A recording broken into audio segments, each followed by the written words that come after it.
Hello, my name is Jordan Kraswicki, and this is my presentation, Ensuring Students Understand Instructions, specifically for students with exceptional learning needs.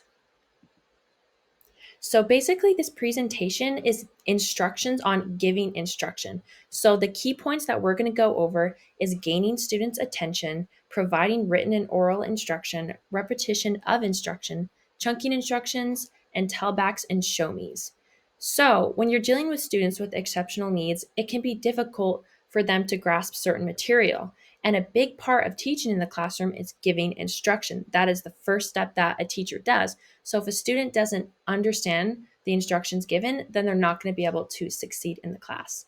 So this presentation correlates with inclusion strategies for secondary classrooms, specifically chapter 4. So this correlates with the material that goes along with that. So let's talk about the importance of support for students with exceptional needs. So as I said before, instruction can be more challenging for students with special learning disabilities than for those without it. And while we have students like this in the classroom, there can be a mix of different students at different levels of learning. So with these strategies I'm going to go over, it allows it to be kind of more broad, and these strategies can let any student understand instructions more because it's hard to hit the mark with every single student because every student, whether they have a learning disability or not, will learn at a different level. So this way, this is a very general way that we can ensure that students are understanding instructions. Now, instruction is something that occurs daily in the classroom, and it's very difficult for teachers to know whether or not their instructions are clear. In their mind, they might think it is, but for a student, especially one with special learning needs, it's not going to be the same. So this helps ensure that everything flows good. Now, the IDEA ensures that these strategies will meet the needs of students with disabilities. Now, that is a federal law that makes available a free, appropriate public education to eligible children with disabilities. So, with this law, we're able to work with it and ensure that students with learning disabilities can feel included in the classroom and get the same level of understanding as someone who doesn't have a learning disability. So the first tactic for this is gaining students' full attention. Attention problems are common in the classroom. Even with students without disabilities, it can be hard to grab the attention of students. So the 2Q system is beneficial in making sure that students are ready to receive instruction as soon as a teacher does a cue. It'll prepare student for receiving instruction.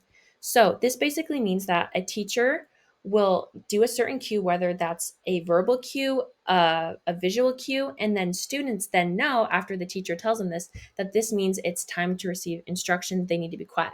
So for example, on the bottom right here, it says eyes and ears on me. So teacher can say eyes and ears on me, and then the students then know that that is a cue to then listen for instructions. So then they will be quiet and listen. That is their second cue.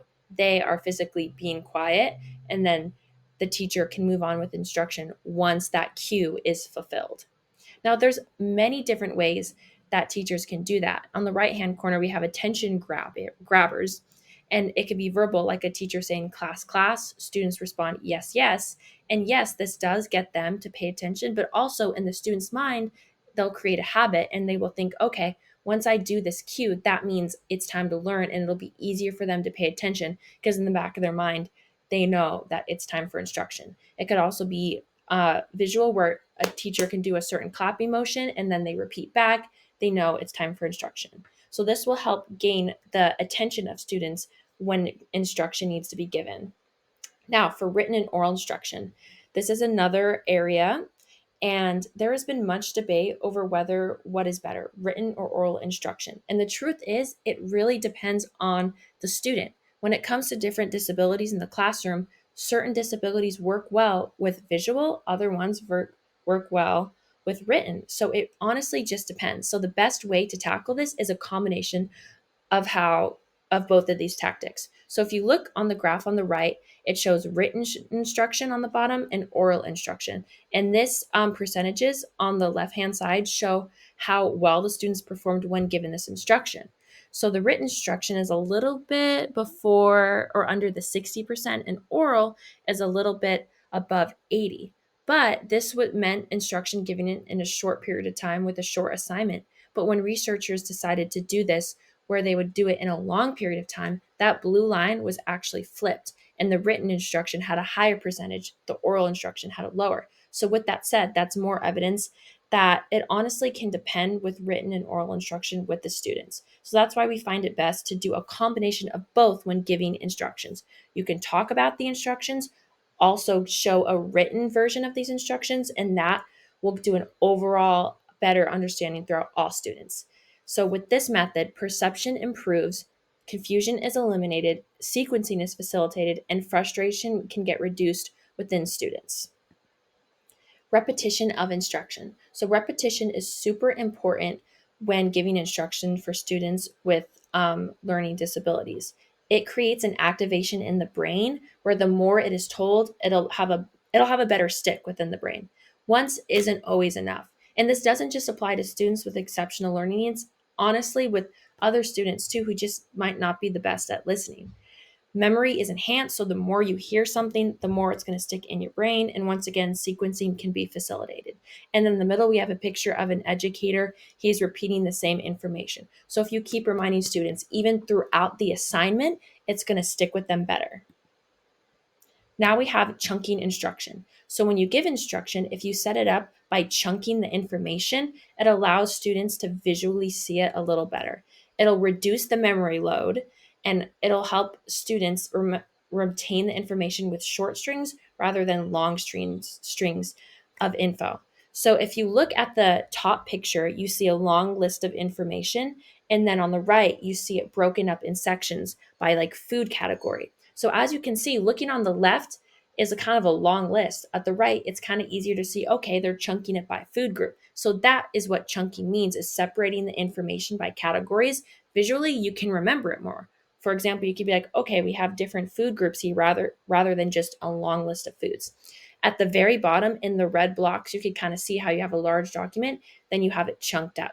So visually, students who might struggle with reading a long list of information are going to be able to see sections. They could go section by section and understand it a little more. This will allow them to not feel so overwhelmed with input. In the middle, we see that a teacher also does this by speaking. So she says, okay, by saying, after I tell you this information, this section of instruction, I'll then go on to the next. So even by listening to, you can do chunking. So students can see, okay, this is one section she's going to go over. After this, we have another section.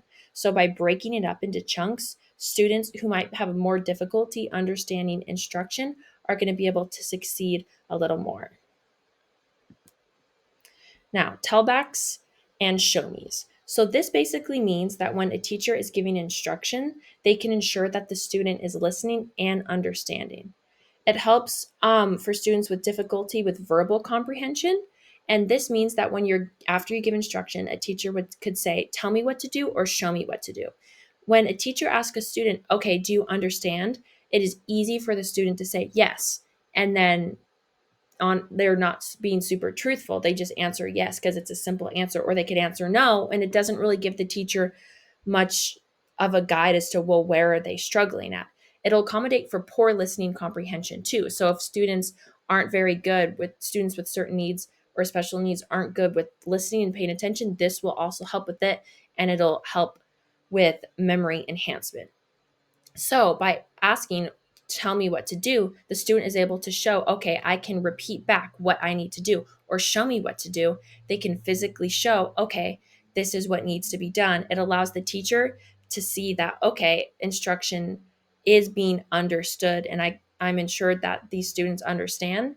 And it also allows the students to get a better grasp on what they're doing because they are physically repeating it back. Now, that is all I have for my presentation, and it is on how to ensure that students understand instruction in the classroom, specifically for students with special learning needs. I hope this was helpful, and I hope that it'll be used in the classroom. Thank you.